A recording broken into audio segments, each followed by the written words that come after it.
चलिए, आप सभी को नमस्कार। देखिए, प्रेरणिक प्रभाव के अनुप्रयोग के अंतर्गत आप सभी बात कर रहे हैं, हम सभी समझने का प्रयास कर रहे हैं। तो अलग अलग पॉइंट आपको लिखाए गए हैं। इसमें से एक पॉइंट है स्टेबिलिटी ऑफ कार्बोकेटायन। कार्बोकेटायन मतलब हिंदी में अगर हम समझें तो इसे हम क्या कहेंगे जी? कार्बधनायन का स्थायित्व। आप लोगों को चार्ट में ये बताया गया है, कार्बोकेटायन की स्टेबिलिटी अगर देखनी है तो जितना ज़्यादा प्लस आई होगा, या कह दें जितना ज़्यादा इलेक्ट्रॉन रिलीजिंग ग्रुप जो है, या हम कह सकते हैं कि जितने भी ज़्यादा इलेक्ट्रॉन दाता समूह अगर किसी ग्रुप में जुड़े हैं और कार्बोकेटायन अगर उपस्थित है तो वो सबसे ज़्यादा स्थायी कार्बोकेटायन होगा।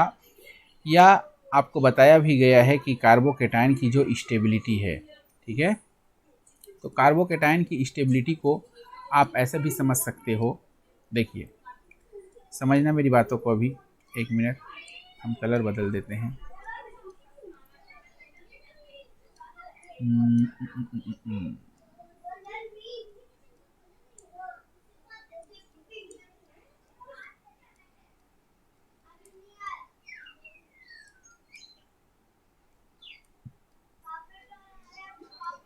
एक मिनट रुकिएगा। आप सभी को आप बताएं, आइडियो वीडियो अच्छे से आ रहा है? हाँ भैया, क्लियर है? चलिए, कौन सा कलर इसके लिए अप्रोप्रिएट होगा? चलिए, वाइट ही लेते हैं। तो देखिएगा, कार्बोकेटायन की स्टेबिलिटी का ऑर्डर यहाँ लिखा गया है, तो ध्यान रखेंगे इसको। तो 3 डिग्री कार्बोकेटायन, फिर 2 डिग्री, फिर 1 डिग्री। तो आपके सामने एग्जाम्पल लिखा हुआ है, दिख रहा है सबको? ये क्वेश्चन 1। इसमें तो आंसर लिखा हुआ है, लेकिन आप ABCD मान करके चले। ये पहला, ये दूसरा, है ना, ये तीसरा और ये चौथा एग्जाम्पल हमको दिया गया है। तो दो प्रकार से समझ सकते हैं। इसमें 1 कार्बन है, इसमें 2 कार्बन है, इसमें 3 कार्बन है और इसमें 4 कार्बन है।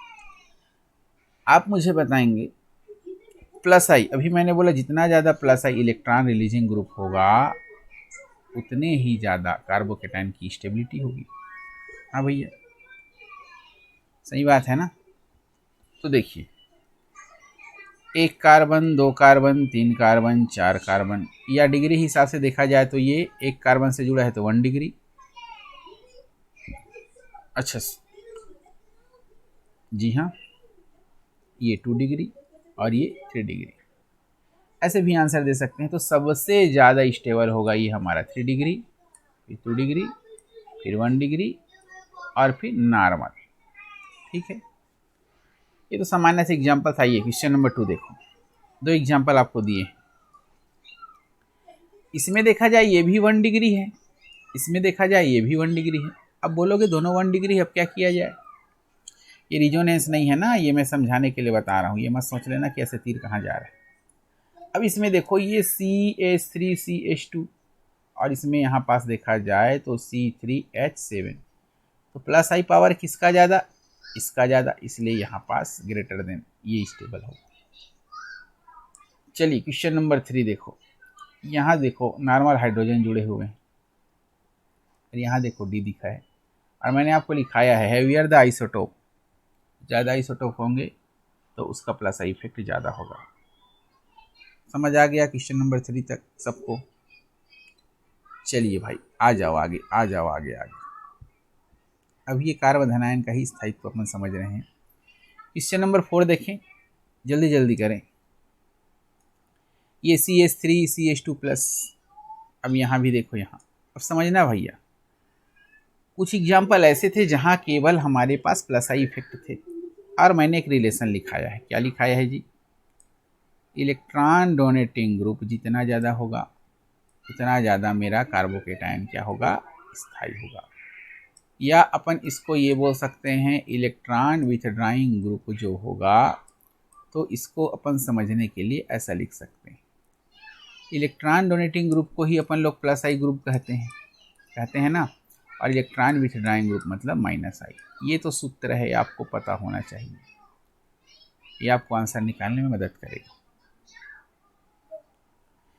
तो जैसे क्वेश्चन 4 में दिया गया है, देखें, आ जाओ इधर, ये CH3 जो है ये तो मेरा प्लस आई ग्रुप है, ये भी 1 डिग्री कार्बोकेटाइन है, ये भी 1 डिग्री 1 डिग्री 1 डिग्री, डिग्री से काम ना बन रहा है तो क्या करें, अब ग्रुप देखें।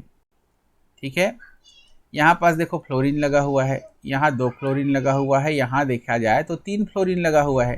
तो मेरे को एक बात बताएंगे, जितना ज़्यादा प्लस आई उतना ज़्यादा स्टेबल कार्बोकेटाइन, लेकिन यहाँ तो माइनस है, और जितना ज़्यादा माइनस आई उतना कम स्थायी कार्बोकेटाइन। केस जस्ट उल्टा है, तो सबसे आगे जीत जाएगा ये, उसके बाद 1 माइनस आई वाला, 2 माइनस आई वाला, और उसके बाद फिर हमारा हो जाएगा भाई ये 3 माइनस आई वाला। ठीक है, क्या ये बातें स्पष्ट है? ठीक। क्वेश्चन नंबर 5 देखिए, थोड़ा सा कलर चेंज कर देते हैं क्या? चलिए थोड़ा कलर चेंज करके देखते हैं। इसमें से हमने लिया है ये, चलो ठीक है जी। आइए जरा क्वेश्चन नंबर 5 देखिए। अब 3 एग्जाम्पल दिए, इस कार्बोकेटाइन पे फोकस करो भाई, इस कार्बोकेटाइन पे फोकस कीजिए। इस कार्बोकेटाइन पे अगर हम फोकस करते हैं तो क्या देख पा रहे हैं, देखो NF3 प्लस NO2 और CN। अब आपको याद होना चाहिए जो मैंने चार्ट बनवाया है आपको माइनस आई और प्लस आई का, तो जितना ज़्यादा हमारा इफेक्ट जो होगा माइनस आई का, आप उस चार्ट में देखिए इसका माइनस आई पावर ज़्यादा है इसलिए सबसे लास्ट में, फिर इसके बाद, तो ऑर्डर याद होना चाहिए, आंसर निकल जाएगा, कर लोगे। ठीक, आ जाओ क्वेश्चन नंबर 6 से। 6 नंबर का हम लोग क्वेश्चन देखें यहाँ, 1 मिनट चेक कर लेता हूँ सही चल रहा है सब। क्वेश्चन नंबर 6 देखेंगे जरा। क्वेश्चन नंबर 6 में दिया गया है भाई कार्बोकेटाइन पे फोकस करो, ये देखो, और उसके बाद जो सब्स्टिट्यूएंट लगे हैं उसके ऊपर फोकस करो, फ्लोरीन, क्लोरीन, ब्रोमीन, आयोडीन। लो बताओ सबसे ज़्यादा माइनस आई फ्लोरीन का, ऑर्डर याद रखो भाई, ऑर्डर फ्लोरीन, क्लोरीन, ब्रोमीन और आयोडीन, ये हमारा माइनस आई का ऑर्डर है, तो जस्ट रिवर्स कर देंगे हम लोग जब कार्बोकेटाइन की स्टेबिलिटी अपन लोग निकालेंगे। ये सवाल आप सबको समझ आ रहा होगा, हाँ या नहीं बोलिए। ठीक है, चलिए देखिए, अब ये देखो यहाँ स्टार लगा हुआ है क्वेश्चन नंबर 7 में, ये कार्बोकेटाइन है ना, यहाँ पास ये भी कार्बोकेटाइन है, ये भी कार्बोकेटाइन, तीनों कार्बोकेटाइन है, लेकिन जुड़े हुए ग्रुप देखें, यहाँ नाइट्रो ग्रुप है, यहाँ भी नाइट्रो है, यहाँ भी नाइट्रो है। अब देखिए यहाँ एक नया फैक्टर सामने आ रहा होगा, आपको मैंने बताया था इंडक्टिव इफेक्ट जो होता है वो क्या होता है बच्चों, डिस्टेंस डिपेंडेंट,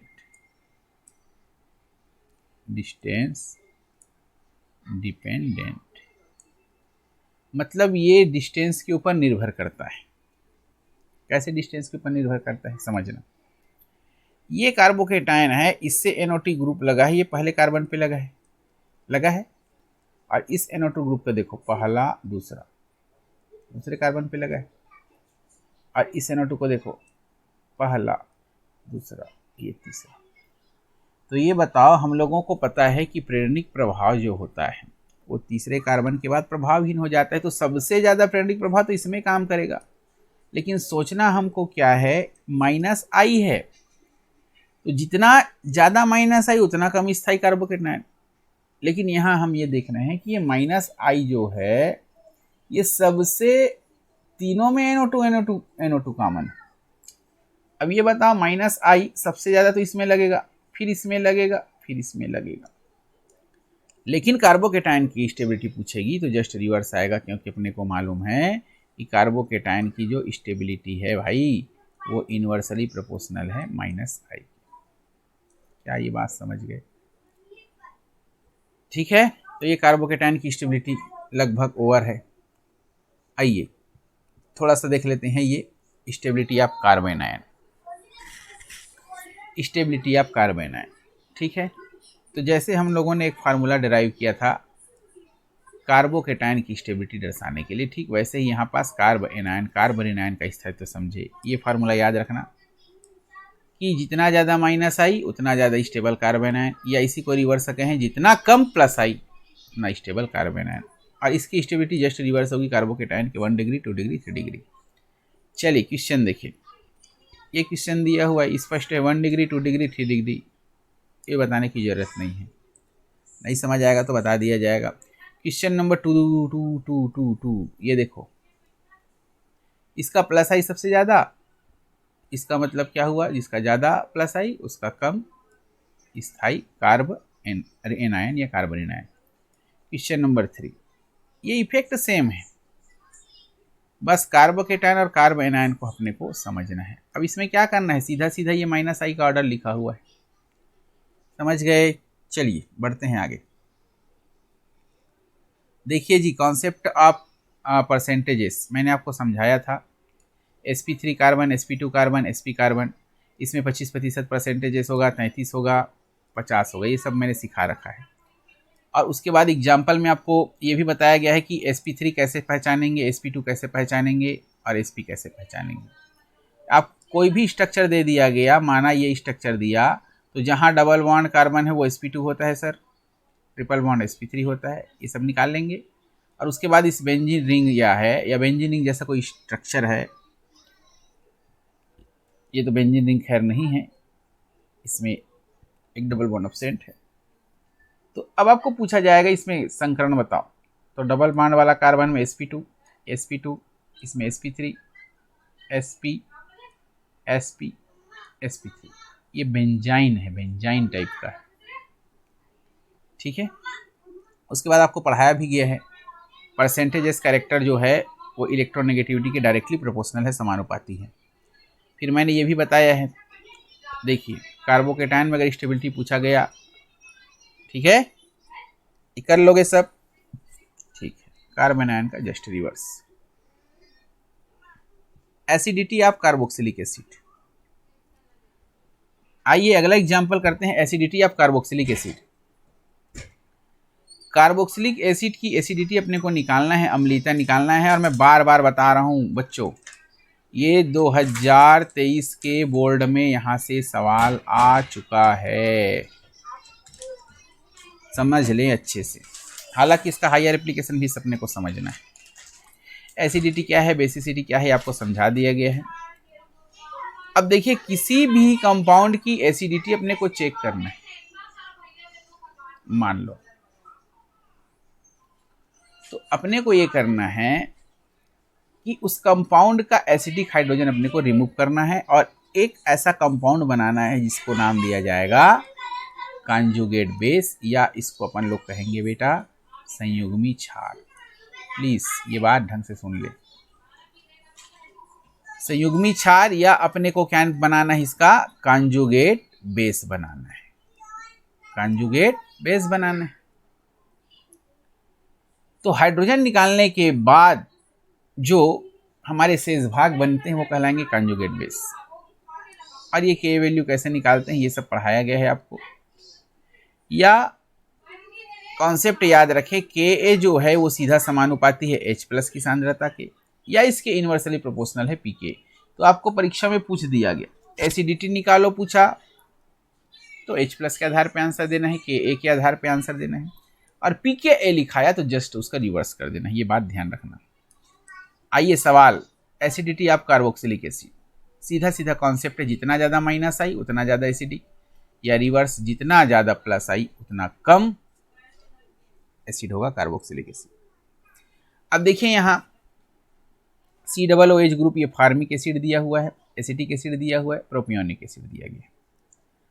तो भाई इसमें तो हमारा ये प्लस आई मैक्सिमम है, इसके बाद इसमें थोड़ा कम प्लस आई, इसमें तो प्लस आई लग ही नहीं रहा है, इसलिए सबसे ज़्यादा फार्मिक एसिड जीत जाएगा।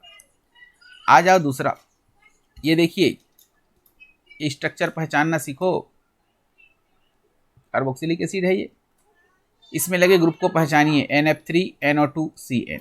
तो NF3 में आई माइनस आई मैक्सिमम है, इसमें मिनिमम है। सिंपल सा आंसर है, बना लोगे सब। आ जाओ आ जाओ आ जाओ, यहाँ पास क्वेश्चन नंबर 3 देखो। इसमें एसिडिटी कैसे चेक करेंगे? ग्रुप देखो बेटा, कुछ ना करना है अपने को, प्लस आई माइनस आई का ऑर्डर याद रखना है और रिलेशन याद रखना है, आंसर। ये भी सामान्य सा आंसर है। क्वेश्चन 4 देखें, ये CH3, आ जाओ सावधान, ये Cl जुड़ा है, इसमें 2 Cl जुड़ा है, इसमें 3 Cl जुड़ा है भाई। तो कहने का मतलब क्या है, माइनस आई जितना ज़्यादा उतना ज़्यादा एसिडिक। ठीक है, नहीं समझ आएगा तो बिल्कुल कमेंट में लिखें, मैं बता दूंगा या पूछें। अब बात करते हैं यहाँ पास CH3COOH, ये 3 ग्रुप है। इसमें प्लस आई सिंगल ग्रुप लगा हुआ है, इसमें थोड़ा सा पावरफुल है, इसमें ज़्यादा पावरफुल है प्लस आई। तो जितना ज़्यादा प्लस आई उतना कम